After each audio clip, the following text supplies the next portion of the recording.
Today on Rappler, businessman Henry C. Sr. is the Philippines' richest for the 6th straight year.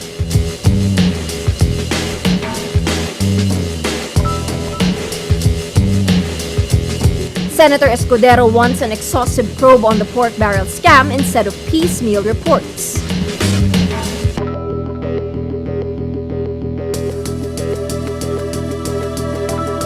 And the Risk Control Organization says the Bangsamoro Islamic Freedom Fighters is most likely behind the Cagayan de Oro bombing.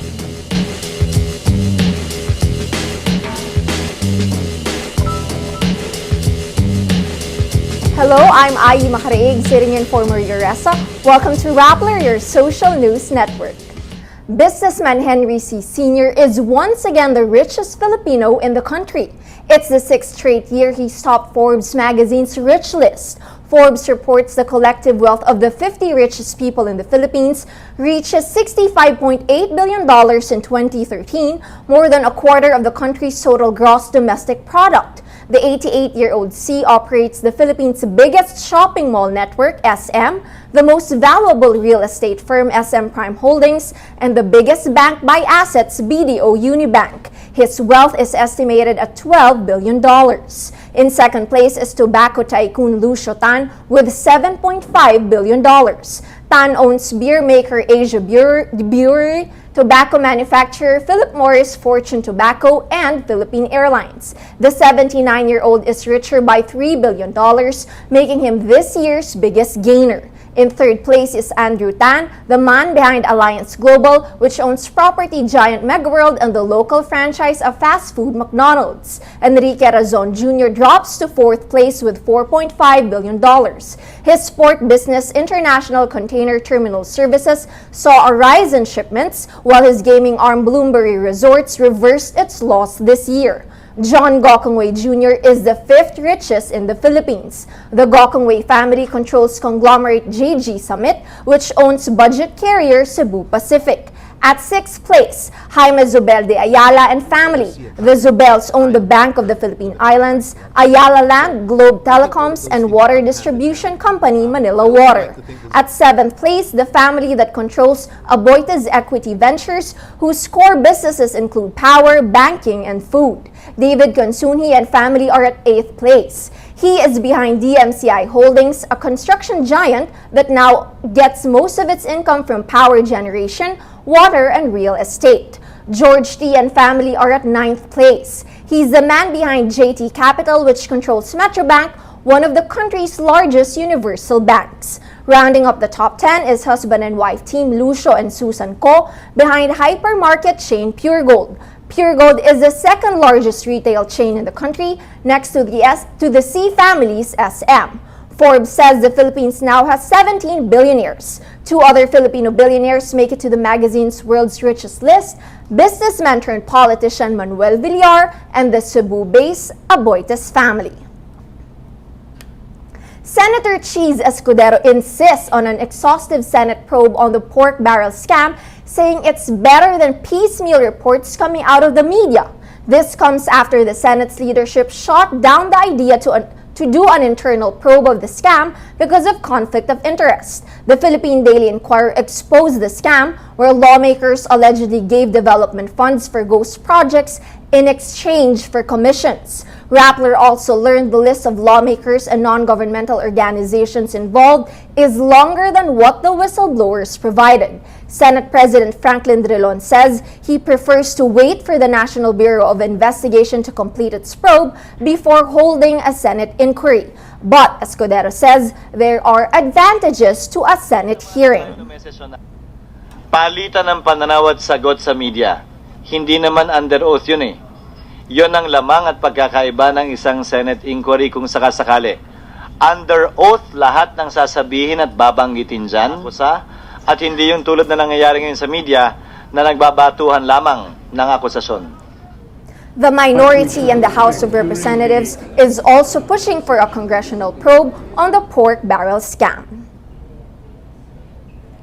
Tax Chief Kim Henares discusses reform initiatives in the Bureau of Internal Revenue. Henares earns a reputation for heading a name and shame campaign against tax evaders. Credit rating agencies also cite improved collections under her term. Enara says simplifying processes help the Bureau reach its targets.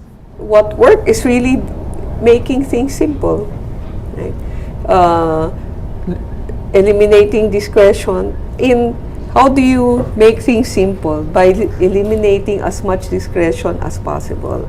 So at the end, when I started this job, it's a very simple instruction to all my people. No? Read the National Internal Revenue Code, apply it strictly. That's it.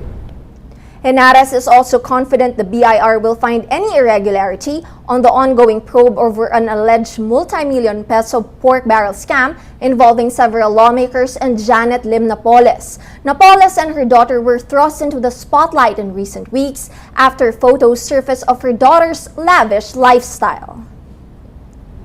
We like people to earn money, but just make sure you pay the right taxes.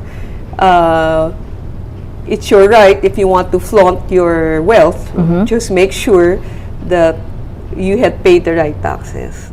The tax chief also addresses rumors she's being eyed to head the Bureau of Customs. This comes after President Benigno Aquino criticized the Bureau in his State of the Nation address for corruption and incompetence. Enara says she's not surprised she's being considered for the post. To be honest, I'm not surprised in the sense that Customs collection, 80% of their collection are really internal revenue taxes.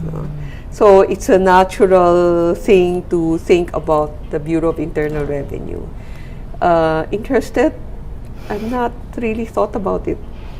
Because as far as I'm concerned, I'm very focused on what I'm doing in the now. Yes. I don't want to think about what will happen or may not happen. No? I'd like to concentrate on what we're doing because like I said, we have 71 projects and we have a very strict timetable. We want to deliver it by 2014. A risk control organization investigating the deadly July 26 Cagayan de Oro bombing believes the Bangsamoro Islamic Freedom Fighters or BIFF is most likely behind the attack. The BIFF is a breakaway group of the Moro Islamic Liberation Front or MILF. In a report prepared by the organization for a foreign company, the agency labels the blast a terror bombing attack and says the BIFF is the only armed group with the capability and the motive to conduct such a terrorist activity. Its assessment is separate from the Philippine National Police's ongoing probe on the explosion that killed 8 and injured 46 others. The report looked at 5 armed groups responsible for past bombings: the MILF, the Moro National Liberation Front, the Abu Sayyaf Group, the Al-Kobar Gang, and BIFF. The report concludes the BIFF is behind the blast, citing its opposition to the peace process and its recent attacks in North Cotabato and Maguindanao.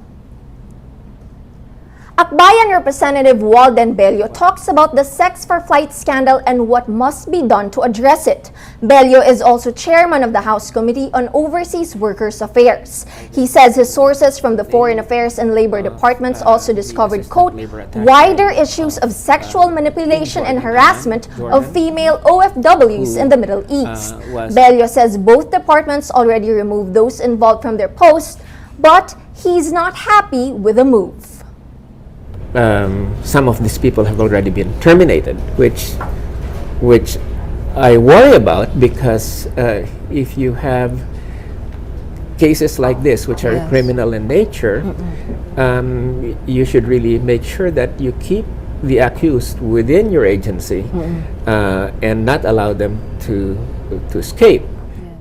Bello says the probe shows the Sex for Flight scheme has been going on for some time. He says male labor attachés and welfare officers create a volatile situation. Yes, we do have to operate shelters, but we need to really clean them up.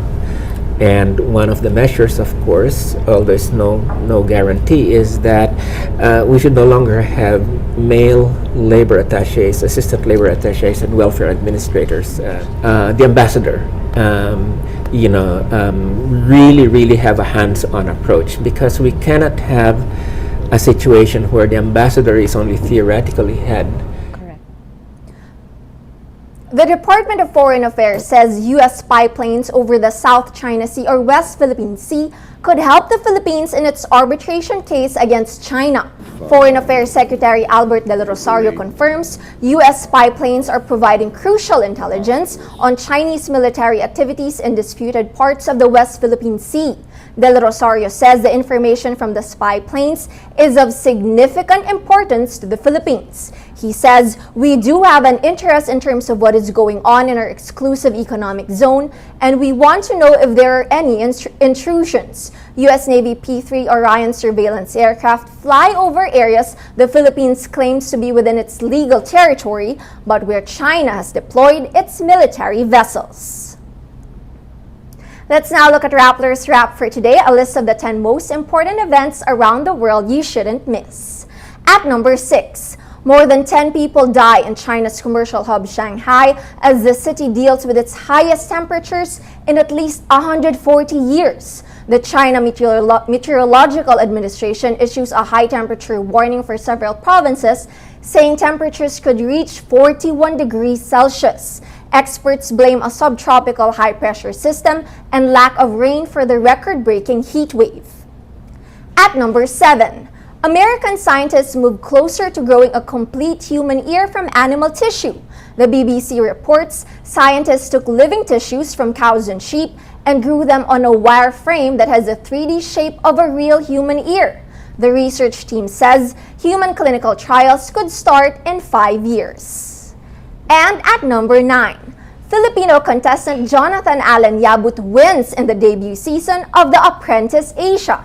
A senior product manager at GlaxoSmithKline Philippines, Yabut beats 11 other contestants from 7 countries. He becomes a top salaried apprentice of the show's host, AirAsia Group Chief Executive Officer Tony Fernandez. Yabut's victory comes after a grueling barrage of tasks that required sharp business instincts, passion, and persistence. For the full top 10, visit Rappler.com's The Wrap. Gilas Pilipinas begins its title bid in the 27th FIBA Asia Championship hosted by the Philippines. The team needs at least a third-place finish to advance to the FIBA Asia World Cup, which will be held in Spain. The Philippine national basketball team faces off with Saudi Arabia for their first match in the tournament.